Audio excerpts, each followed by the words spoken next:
aprender de la historia. Y no podemos jugar a la ruleta rusa con el destino de millones de personas. Las potencias involucradas en este conflicto deben cesar inmediatamente las hostilidades y apostar por el diálogo y la diplomacia.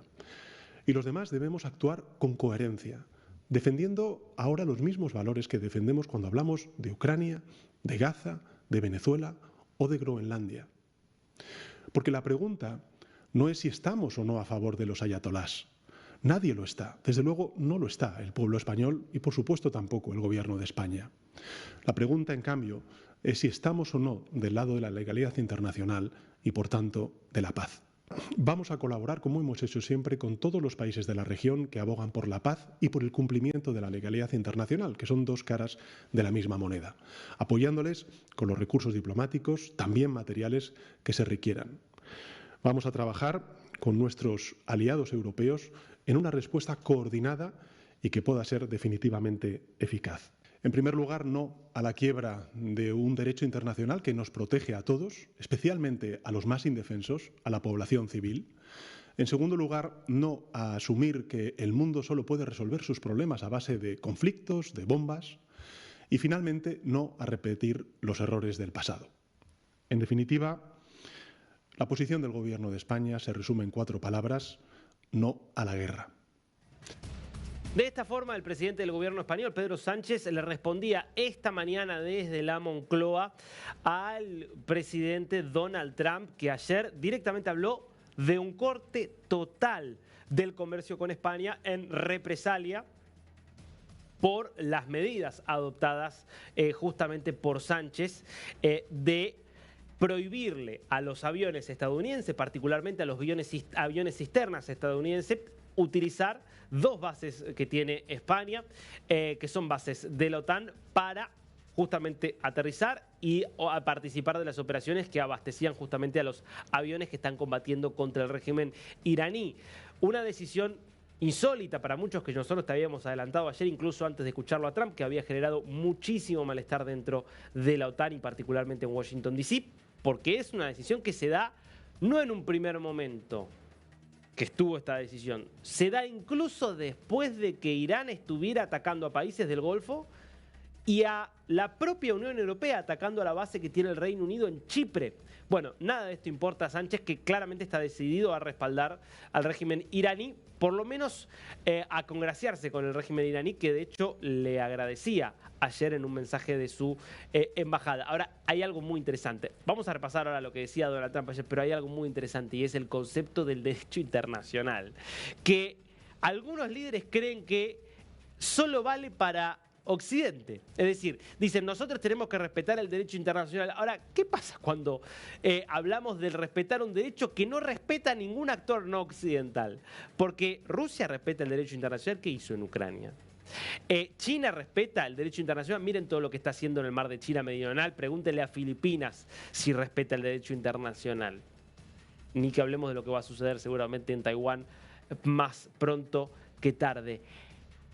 Irán respeta el derecho internacional habiendo realizado ataques terroristas durante medio siglo. Entonces es muy curioso cómo se dice desde Occidente hay que respetar el derecho internacional cuando acá se están atacando actores que han sido justamente actores que se han dedicado durante muchísimo tiempo a burlarse del derecho internacional. Digo porque ese mismo argumento que se utilizó para invalidar la captura de Nicolás Maduro en Venezuela. Muy raro. Es la misma lógica por la cual se plantea, no, a los criminales hay que respetarles los derechos, no los capturemos, no les hagamos nada, porque en definitiva ellos son buenos. Es decir, derechos para los que nos agreden, no derechos para los que somos agredidos. Es una lógica invertida que caracteriza a este Occidente en crisis. Pero repasemos lo que decía ayer Donald Trump en su mensaje directo contra Pedro Sánchez. Some of the European, like Spain, has been terrible. In fact, I told Scott to cut off all dealings with Spain. Spain, first of all, it started when every European nation, at my request, paid 5%, which they should be doing. And everybody was enthusiastic about it, Germany, everybody. And Spain didn't do it. And now Spain actually said that we can't use their bases. And that's all right. We could use their base if we want. We could just fly in and use it. Nobody's going to tell us not to use it. but we don't have to. But they were unfriendly. And so I told him, we don't want to, Spain has absolutely nothing that we need other than great people. They have great people, but they don't have great leadership. And as you know, they were the only country that in NATO would not agree to go up to 5%. I don't think they would have agreed to go up to anything. They wanted to keep it at 2%, and they don't pay the 2%. So we're going to cut off all trade with Spain.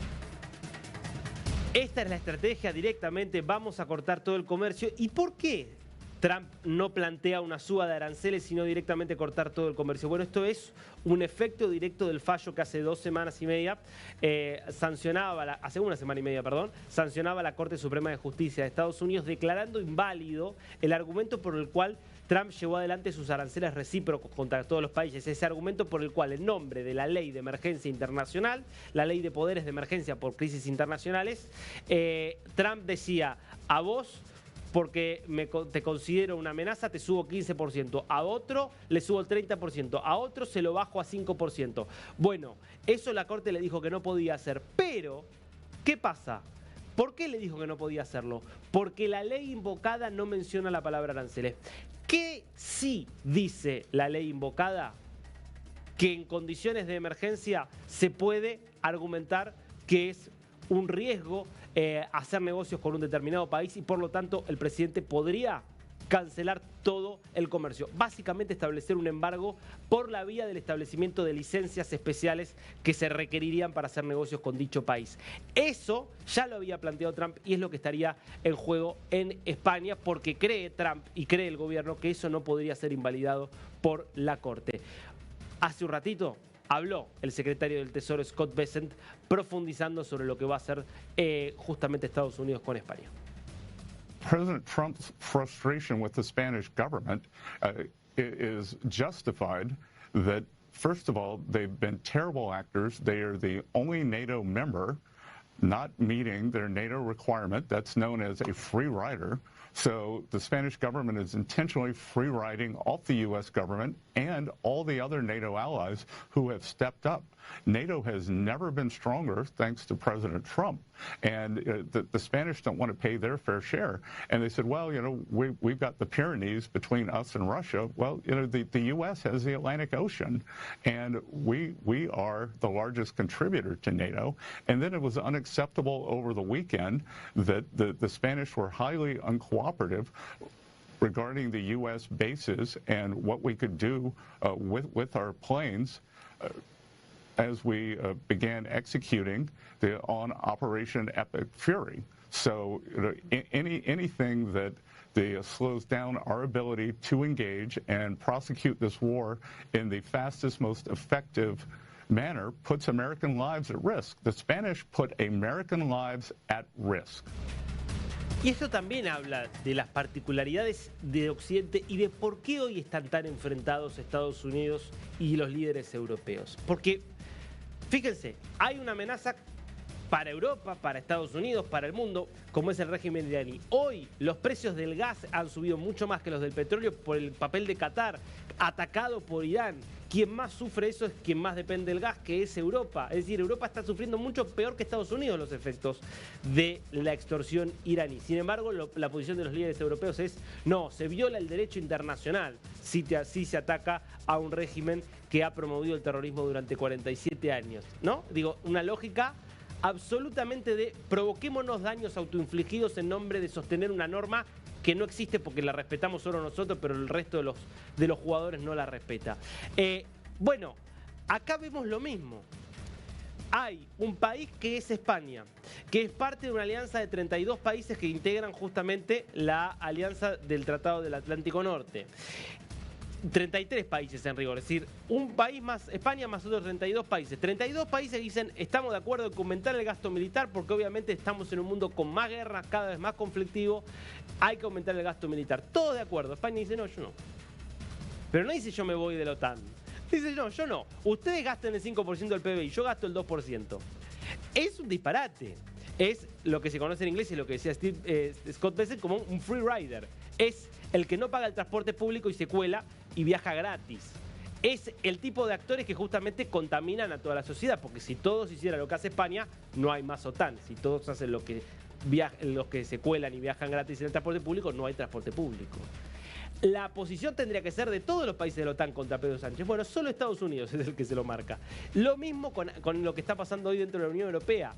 Nadie le dice a Sánchez, che, no puede ser que no deje de utilizar las bases cuando están atacando a bases de la Unión Europea. Bueno, la posición de la Unión Europea es salir en defensa de Pedro Sánchez, planteando que no se puede discriminar a un miembro de la Unión Europea, que hay que respetar los acuerdos y que en todo caso las medidas deben ser negociadas entre Unión Europea y Estados Unidos. Por eso este mensaje de Sánchez agradeciendo a sus colegas que están dispuestos a seguir pagándole el boleto, a seguir pagándole el boleto para que él pueda viajar en colectivo sin pagar. Muy agradecido por las llamadas y mensajes de apoyo de Ursula von der Leyen, presidenta de la Comisión Europea, el presidente también del Consejo Europeo, Antonio Costa, el presidente de Francia, Emmanuel Macron, y otros aliados europeos. No a la guerra, sí al comercio, la cooperación y la prosperidad. Claro, si vos tenés actores como Maduro, si vos tenés actores como la teocracia iraní, no hay ni libertad ni comercio, y esto es lo que parece que les cuesta mucho entender. Sin el uso de la fuerza ante determinadas amenazas no hay ni comercio, ni libertad, ni nada. Pero pareciera que hay un pánico a utilizar la fuerza, incluso aunque parezca justificada. Por cierto, habló hace un ratito Pedro Sánchez nuevamente, refiriéndose al 8M, que estamos a 5 días de que llegue, y habló de las mujeres iraníes. Escúchalo. Precisamente por eso, por respeto a esos millones de mujeres y de niñas que sufren opresión en todo el mundo, como antes ha reivindicado la ministra Ana Redondo, no podemos aceptar que se invoque la libertad cuando conviene y se olvide cuando estorba. Los derechos de las mujeres y de las niñas, las libertades de los pueblos, nunca deben ser coartada para lanzar guerras que responden a otros intereses. Un argumento para bombardear otro país. Por eso lo diré alto y claro: si de verdad creemos, y creo que creemos, si de verdad creemos en la libertad de las mujeres iraníes, la respuesta no puede ser más violencia. Tiene que ser más diplomacia, más apoyo a quienes luchan desde dentro y, por supuesto, más derecho internacional. Más diplomacia. Es el modelo Barack Obama, que como sabemos termina con un Irán mucho más fortalecido, un Irán que, gracias a todas las concesiones y subvenciones que le dio Obama en nombre del famoso pacto por el cual Irán se comprometía de buena fe a no enriquecerse y a no desarrollar la bomba atómica, iba a justamente a ser un buen actor, y lo que hizo fue utilizar todo ese dinero para potenciar su programa misilístico, que como sabemos hoy es muy poderoso, muy temible, y lo están sufriendo los propios europeos. Es una lógica interesante. La pregunta siempre en estos casos es Sánchez porque realmente cree que la diplomacia puede funcionar con fanáticos como son los miembros de la teocracia iraní? ¿Realmente creen que es posible negociar con personas que tienen como consigna que hay que matar a Estados Unidos porque Estados Unidos es Satán y hay que matar a Israel porque Israel es un pequeño Satán? ¿Realmente creen eso o es todo negocios y conveniencia? No nos olvidemos que los principales aliados de Sánchez, los de Podemos, fueron financiados expresamente por Irán. Pablo Iglesias reconoció ser incluso un empleado iraní en algún momento. Me parece que todo al final tiene que ver mucho más con negocios y conveniencias que con convicciones.